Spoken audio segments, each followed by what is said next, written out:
ସାଙ୍ଗମାନେ ଆମର ପୃଥିବୀ ପୃଷ୍ଠରେ ଗମନାଗମନ କରିବା ପାଇଁକା ସାଧାରଣତଃ ତିନୋଟି ପଥ ଅଛି, ଯଥା ସ୍ଥଳପଥ, ଜଳପଥ ଓ ଆକାଶପଥ। ସାଙ୍ଗମାନେ ଆଜି ଆମେ କଥା ହେବା ଜଳପଥରେ ଚାଲୁଥିବା ପାଣି ଜାହାଜ ବିଷୟରେ। ସାଙ୍ଗମାନେ ଆପଣମାନେ ପାଣି ଜାହାଜ ଦେଖିଥିବେ। କ'ଣ ଆପଣମାନେ ଜାଣିଛନ୍ତି ଦୁନିଆ ସବୁଠାରୁ ବଡ଼ କ୍ରୁଜ୍ ଶିପ୍ ବା ପର୍ଯ୍ୟଟନ ପାଣି ଜାହାଜ କୋଉଟା?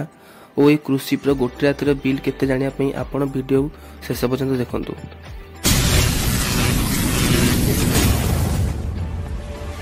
ସାଙ୍ଗମାନେ ଇଏ ହେଉଛି ଦୁନିଆର ସବୁଠାରୁ ବଡ଼ କ୍ରୁଜ୍ ଶିପ୍, ଯାହାର ନାମ ହେଉଛି ଆଇକନ୍ ଅଫ୍ ଦ ସି। ଏହି ପାଣି ଜାହାଜ 2024 ମସିହା ଜାନୁଆରୀ ମାସ 27 ତାରିଖରେ ପ୍ରଥମ ଥର ପାଇଁ ସମୁଦ୍ରକୁ ଓହ୍ଲାଇଥିଲା। ଏହି ପାଣି ଜାହାଜ ହେଉଛି ଦୁନିଆର ସବୁଠାରୁ ବଡ଼ ପର୍ଯ୍ୟଟନ ପାଣି ଜାହାଜ। ଏହି ପାଣି ଜାହାଜକୁ ରୟାଲ କାରିବିଆନ୍ କମ୍ପାନୀ ବନାଇଛି। ଏହି ପାଣି ଜାହାଜ ଏତେ ବଡ଼ ଯେ ଏଥିରେ 10,000 ଲୋକ ଏକା ସାଙ୍ଗରେ ଆରାମରେ ବୁଲି ପାରିବେ। ଏଥିରୁ 2,500 ଲୋକ ହେଉଛନ୍ତି କ୍ରୁଜ୍ ଶିପ୍ର ମେମ୍ବର ଅଟନ୍ତି। ଏହି ପାଣି ଜାହାଜକୁ ପାଣିରେ ଭାସୁଥିବା ସହର କହିଲେ ଭୁଲ ହେବ ନାହିଁ, କାରଣ ଏହି ପାଣି ଜାହାଜରେ ଅନେକ room, swimming pool, water park ଓ ଖେଳ ପଡ଼ିଆ ସବୁକିଛି ଥାଏ। ଏହି ପାଣି ଜାହାଜ ଲମ୍ବା 365 ମିଟର ହୋଇଥିବା ବେଳେ ଏହାର ଚଉଡ଼ା 48 ମିଟର ହୋଇଥାଏ। ଏହି ପାଣି ଜାହାଜର ଓଜନ 2,48,663 ଟନ୍ ଅଟେ, ଯାହା ଏହାକୁ ଦୁନିଆର ସବୁଠାରୁ ବଡ଼ କ୍ରୁଜ୍ ଶିପ୍ ବନାଇଥାଏ।